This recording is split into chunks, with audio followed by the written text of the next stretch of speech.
Democratic candidate for governor, Maggie Hassan, is the obvious front-runner in this race. She's a former Senate Majority Leader.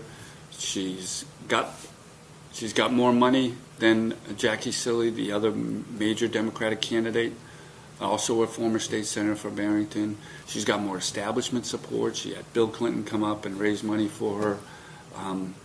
But she has a problem on September 11th, and that is the turnout in the Democratic primary. If only a small number of people show up for that primary, they're more than likely going to be the liberal base of the party. Maggie Hassan has decided she's taking the pledge to veto a sales or income tax. Jackie Cilley has refused to take that pledge, and as such has a number of people on her side who support changing the state's tax structure. It's an essential element of the liberal base of the Democratic Party.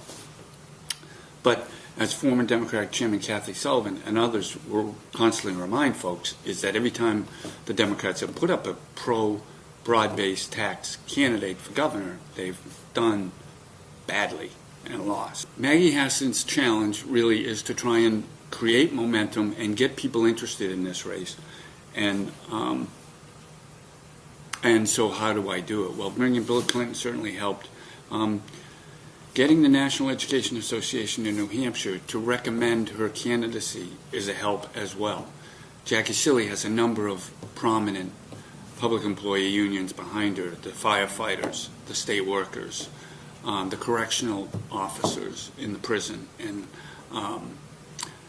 but the teachers, the NEA in New Hampshire is the largest teachers union in New Hampshire, are a very potent force, not only in the general election, but even more in a Democratic primary. And the NEA has been a group that in the past has supported changing the tax structure. So to overlook that and endorse Maggie Hassan because they feel she's the best candidate, the best Democratic nominee we can put up, is significant for Hassan because it reinforces the message she's making in this race, is that in addition to the fact that the majority of people don't want a sales or income tax in New Hampshire, the majority of voters aren't likely to vote for a Democratic nominee who will not pledge to veto a sales or income tax. Also, Maggie Hassan became the first candidate to produce commercials for WMER and cable. First candidate for any office in the state of New Hampshire to be on television on WMER.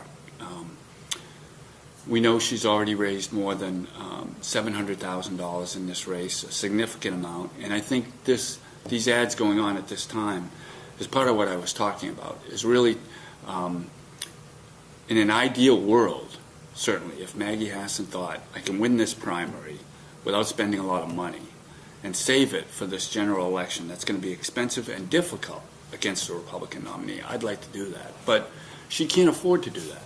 And at this stage of the game, it's a wise strategy for her to go up on TV and try and gain some name recognition, try and create some separation in the polling so as to suggest to voters that she's the most likely to win this primary. She's the better candidate to run in November. It's certainly not something a front-running candidate wants to do, which is spend their money before the challenger has to spend his or her money.